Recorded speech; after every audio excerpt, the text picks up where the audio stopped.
नमस्कार, स्वागत है साहित्यिक झरोखा चैनल पर। आज हम करेंगे निबंध साहित्य विकास क्रम भाग 2। निबंध के बारे में एक वीडियो में डाल चुकी हूँ, जिसमें हमने जाना था कि निबंध का अर्थ क्या है, उसकी परिभाषाएं क्या है और उसको किस प्रकार से कालक्रम में विभाजित किया जा सकता है। आज हम उसी में भाग 2 कर रहे हैं, जिसमें हम जानेंगे कि निबंध साहित्य का विकास क्रम जो मुख्यतः 4 भागों में बांटा हुआ है, उसमें आज हम भारतेंदु युगीन निबंध और द्विवेदी युगीन निबंधों के बारे में विस्तार से जानेंगे। तो आइए शुरू करते हैं। देखिए, सबसे पहले बात करते हैं भारतेंदु युगीन हिंदी निबंधों की।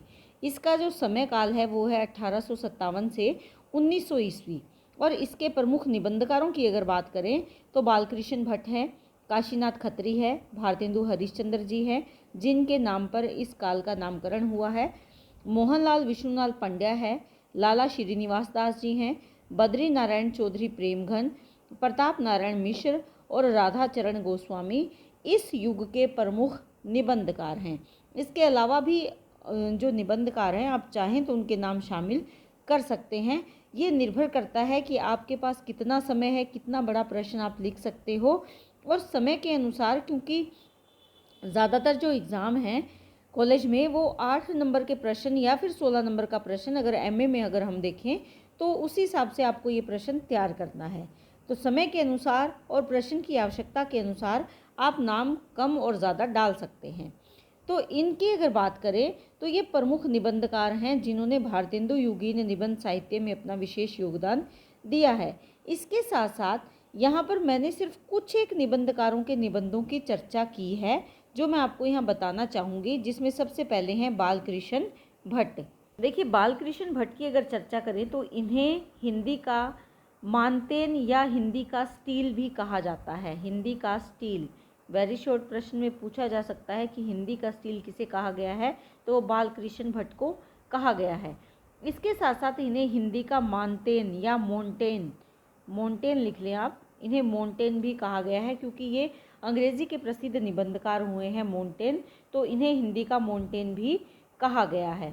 इन्होंने अनेक विषयों को आधार बनाकर अपने निबंधों की रचना की है, जिसमें समाज से जुड़े हुए विषय हैं, उसके साथ साथ जो अन्य विषय थे, चाहे वो समाज है, चाहे वो हास्य व्यंग्य के माध्यम से निबंध रचना है या वर्णनात्मक निबंध रचना है, साहित्य से जुड़े हुए विषयों पर निबंधों की रचना है, यानी इन्होंने लगभग 1000 निबंधों की रचना की है। ये आप ध्यान में रखेंगे।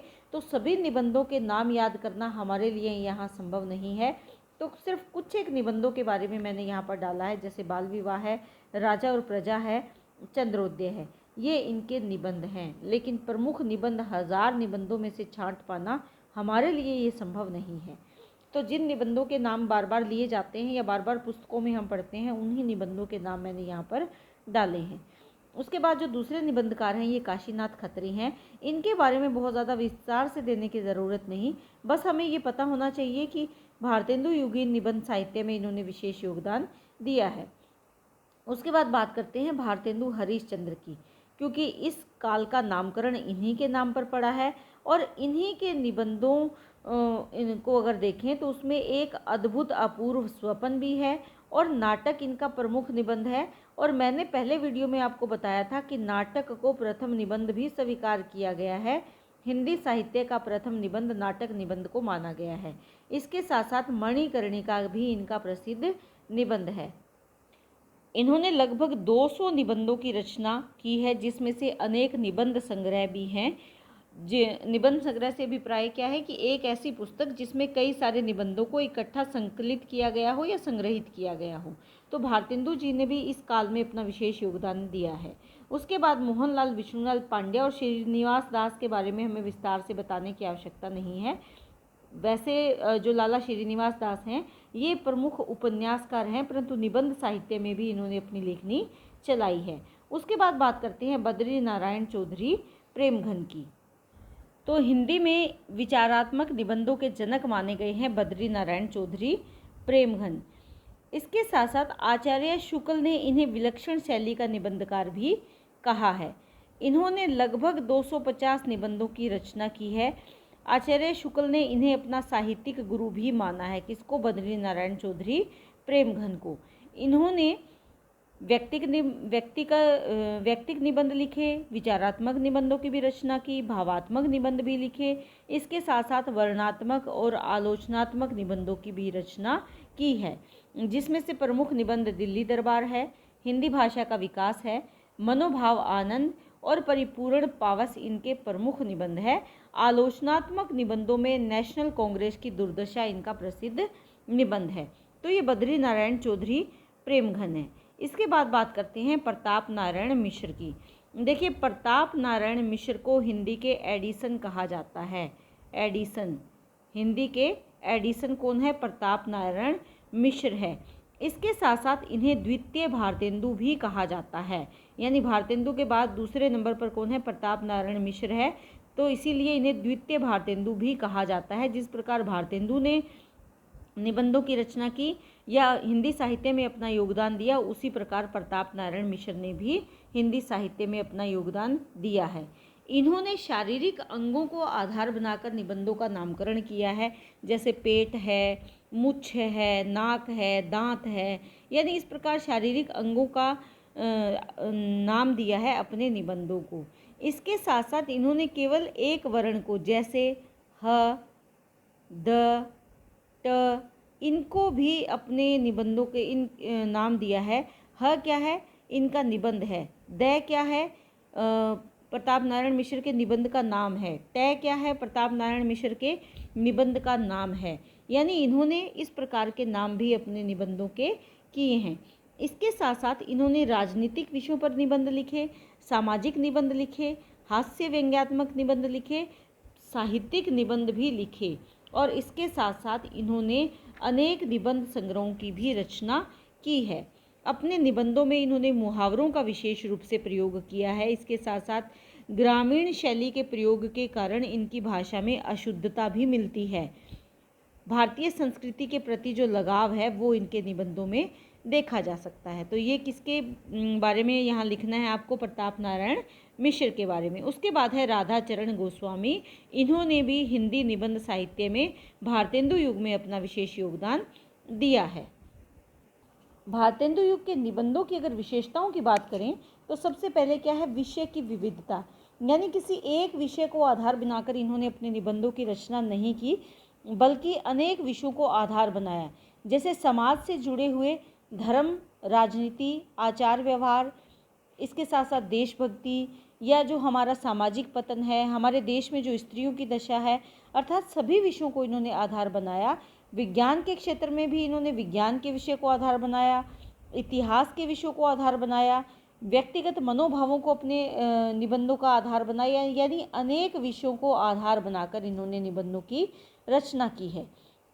इसके साथ साथ साहित्य को जन जीवन के समीप लाने का प्रयास इन्होंने किया है। जो इनका साहित्य है ये केवल एक वर्ग विशेष से बंधा हुआ साहित्य नहीं है, बल्कि सामान्य जनता के जीवन से जुड़ा हुआ साहित्य माना जाता है। इसके साथ साथ लेखकों और पाठकों के बीच इन्होंने जिस भाव को महत्व दिया है वो है आत्मीयता का भाव, यानी लिखने वाला और पढ़ने वाला दोनों के बीच में जो आत्मीयता का भाव है, जो एक दूसरे के सहयोग का, प्रेम का और विश्वास का भाव है वो बना रहे, ऐसा इन्होंने प्रयास अपने लेखन के माध्यम से किया है।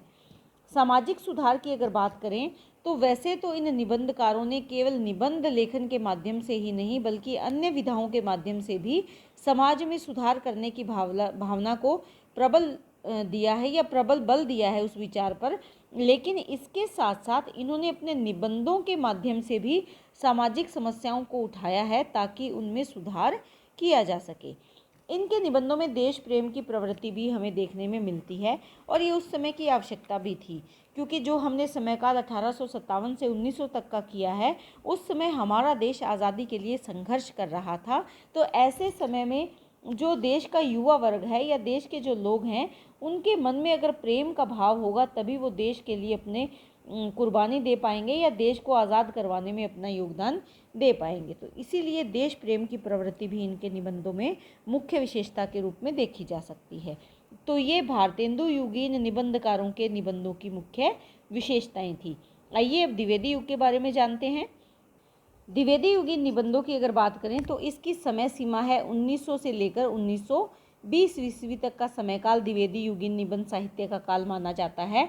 और इस युग के प्रमुख निबंधकारों में गोविंद नारायण मिश्र है, महावीर प्रसाद द्विवेदी है, जिनके नाम पर इस युग का नामकरण किया गया है, बाल मुकुंद गुप्त है, माधव प्रसाद मिश्र, श्याम बिहारी मिश्र, श्याम सुंदर दास, पदम सिंह शर्मा, सरदार पूरण सिंह, चंद्रधर शर्मा गुलेरी और गुलाब राय का नाम विशेष रूप से इस युग के निबंधकारों में लिया जा सकता है। देखिए, इन निबंधकारों में महावीर प्रसाद द्विवेदी प्रमुख हैं, क्योंकि इन्होंने जो सरस्वती पत्रिका थी,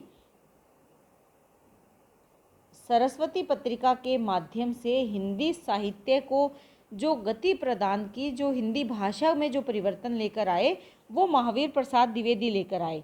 तो इसीलिए इस युग का नामकरण इन्हीं के नाम पर किया गया है।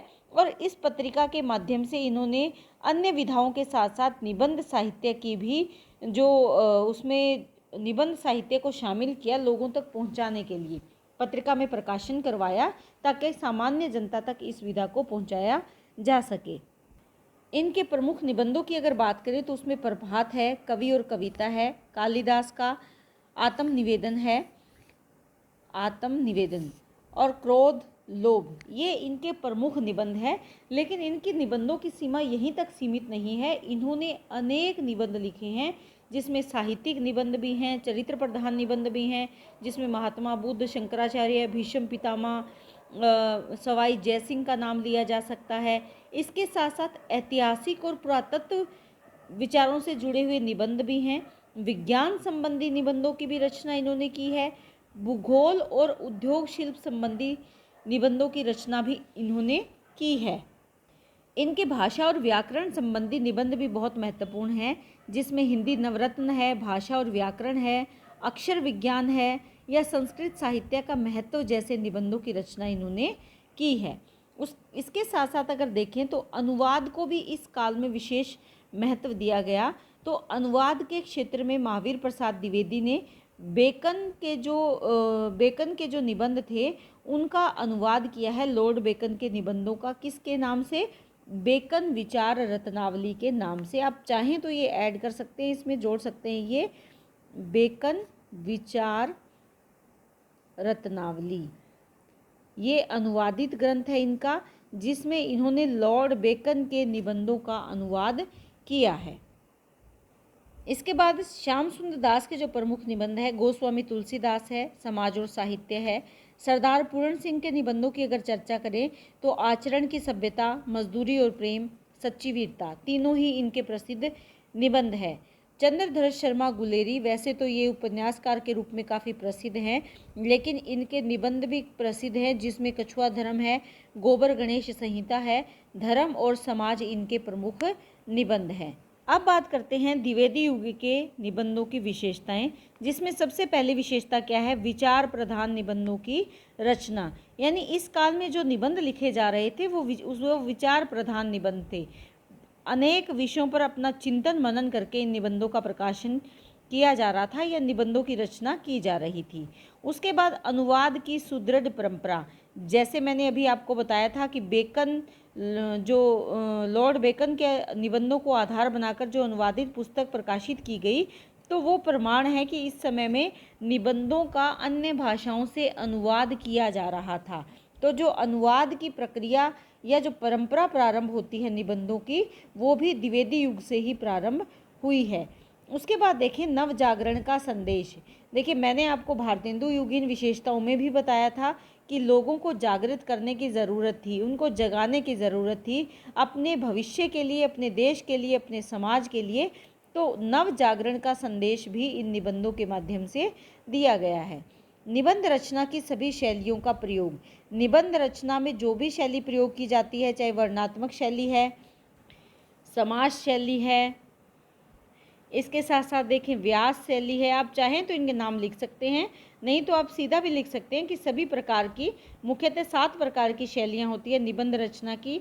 इसके साथ साथ धारा है, तरंग है, विक्षेप है। तो ये 7 प्रकार की जो शैलियाँ हैं, इनका इन्होंने यहाँ पर इनको आधार बनाया है अपने लेखन के लिए। तो सभी प्रकार की शैलियों का प्रयोग इन्होंने अपने युग में किया है। वैज्ञानिक दृष्टिकोण, इन्होंने सभी विषयों पर केवल ये धर्म से नहीं जुड़े रहे बल्कि विज्ञान को भी इन्होंने अपने निबंध लेखन का आधार बनाया है।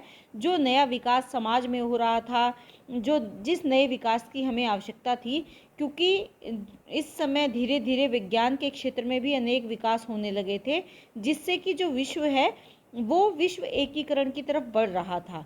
तो इन्होंने अपने निबंध लेखन में भी वैज्ञानिक दृष्टिकोण को अपनाया है। इसके बाद विषय की विविधता, केवल एक विषय को आधार बनाकर निबंधों की रचना नहीं की बल्कि विविध विषयों को आधार बनाया है। जैसे साहित्य को भी आधार बनाया है तो भाषा को भी आधार बनाया है। जो वैज्ञानिक आविष्कार हो रहे थे उनको भी अपने निबंध लेखन का आधार बनाया है। भूगोल को भी अपने विषय का आधार बनाया है, निबंध लेखन का आधार बनाया है।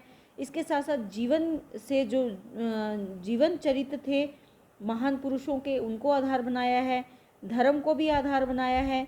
समाज के जो अलग अलग विषय थे उनको भी अपने लेखन का आधार इन निबंधकारों ने बनाया है। यानी इनका जो दृष्टिकोण है वो केवल एक विषय से जुड़ा हुआ नहीं रहा, विविध विषयों को अपने लेखन का आधार इन निबंधकारों ने बनाया है। तो आज हमने निबंधकालीन 2 युगों के बारे में जाना, जिसमें सबसे पहले हमने जाना भारतेंदु युगीन निबंध और दूसरा हमने जाना द्विवेदी युगीन निबंध साहित्य या निबंध की विकास यात्रा के बारे में हमने जाना। उम्मीद करती हूँ कि बहुत अच्छे से आप इसे समझ पाए हो। इसी तरह अपने कमेंट करते रहें, वीडियो को लाइक, शेयर और सब्सक्राइब करते रहें। बहुत बहुत धन्यवाद।